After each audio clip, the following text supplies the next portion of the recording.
Madam please ఫోన్లో ఎవరు తీయకండి, అది తీయగానే స్టోరేజ్ ఎక్కువ డిలీట్ చేసిపోతుంది. మనకి ఇందులో పడాలి, ఇందులో పడితే ఏం చేస్తే వస్తుంది. ఏం మాట్లాడాలి నా గురించి అంత వీడియో తెలుసు.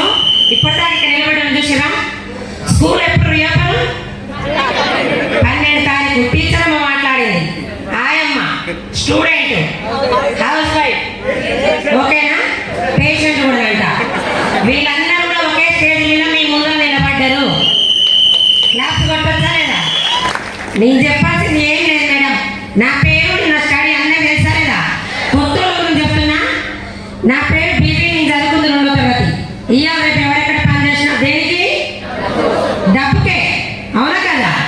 ఏ పని చేసినా డబ్బుకే. డబ్బుగా నేను పడే ఆరోగ్యాన్ని మనం పట్టించుకుంటామా? పేదవాళ్ళం కాబట్టి ఆరోగ్యం చూసుకుంటే డబ్బు రాదు. నేను ఇంట్లోకి రాకముందుకు నేను చదువుకుని 2వ తరగతి అని ఏం చేయాలి, నా పిల్లలకు చదివించుకోవాలని స్టార్టింగ్ ఒక ప్రైవేట్ స్కూల్లో జాయిన్ అయినా. జాయిన్ అయినప్పుడు 3,000 ఇచ్చారు. 8,000 రావడానికి 15 సంవత్సరాలు పట్టింది. స్కూల్ ఆయమ్మ, టీచర్ని కాదు. నర్సరీ పిల్లల దగ్గర ముందు ముట్టు కడుకుంటూ 15 సంవత్సరాలు చేసిన. ఏ దేవుడైనా శాపాలు ఇవ్వడు, పాపాలు ఇవ్వడు, అవునా కదా? ఒక అవకాశం మాత్రమే మనిషి రూపంలో వస్తుంది.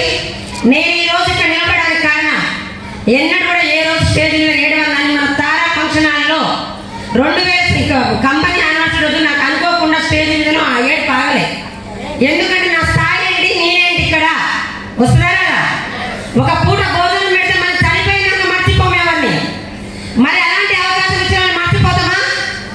నేను ఈ రోజు ఇక్కడ నిలబడడానికి కారణం మనం ఎంతో మంది పేదవాళ్ళే ఉండొద్దని పాండిసారి మా రూట్ కండక్టర్ ఎన్నోసార్లు చెప్పిండు. నేను ఇలాంటి ఈవెంట్ సార్ అని చెప్పిన.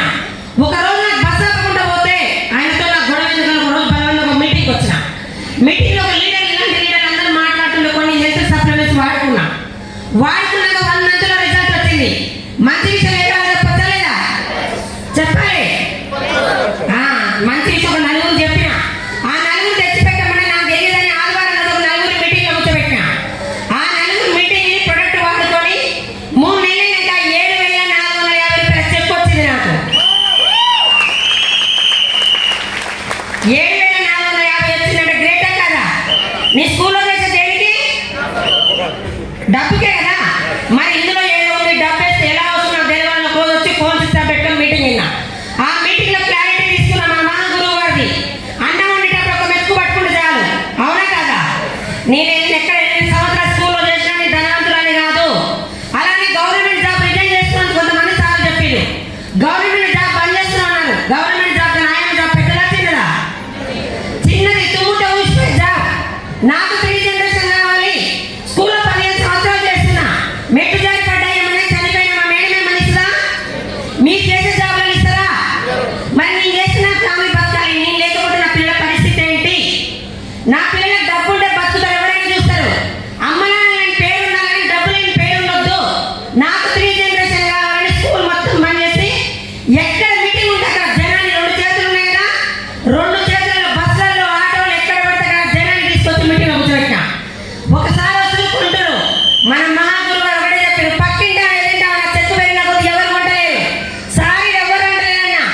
లక్ష కావాలంటే కొన్ని లక్షణాలు మార్చుకోమని చెప్పిండు. ఏం చేయాలి అన్న? పని చేస్తూ ఫలితం కోరు. వెస్టేలో ఎంత పడితే రారు, నిలబడితే వస్తారు. ఫోన్కి ఛార్జింగ్ ఎంత అవసరమో, పిల్లలకి స్కూల్ ఎంత అవసరమో, వెస్టేలో కూడా నేను 4 మీటింగ్లు అటెండ్గా సంవత్సరం నిలబడి నేను 1,00,000 ఇప్పిస్తాను చెప్పారు. క్లాస్ కొట్టొచ్చా లేదా? నాకు 1,00,000 కావాలి. పక్కింటా ఎదిరింటా ఎప్పుడు వస్తారు? నేను గెలిచినాడు వస్తారు. జనం వస్తే గోళీలు వేసుకోవాలి, పక్కింటా వేసుకుని తగ్గదని చెప్పారు. ఎదిరింటాన్ని పక్కింటాన్ని పక్కకు పెట్టినా.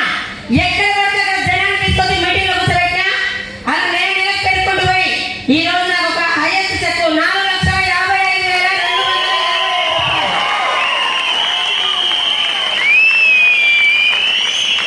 ఊర్లో పక్కింటోళ్ళు చుట్టాలు పక్కన ఎవరు రారు. నా పక్కన నిలబడగా జ్యోతి మేడం మా ఊరే, ఇంకో మేడం ఉంది మనిషా మేడం మా ఊరే. మేము నిలవడం వస్తారా? ఇప్పుడు గెలిస్తే అందరూ వస్తున్నారా? లేడీస్ కంటే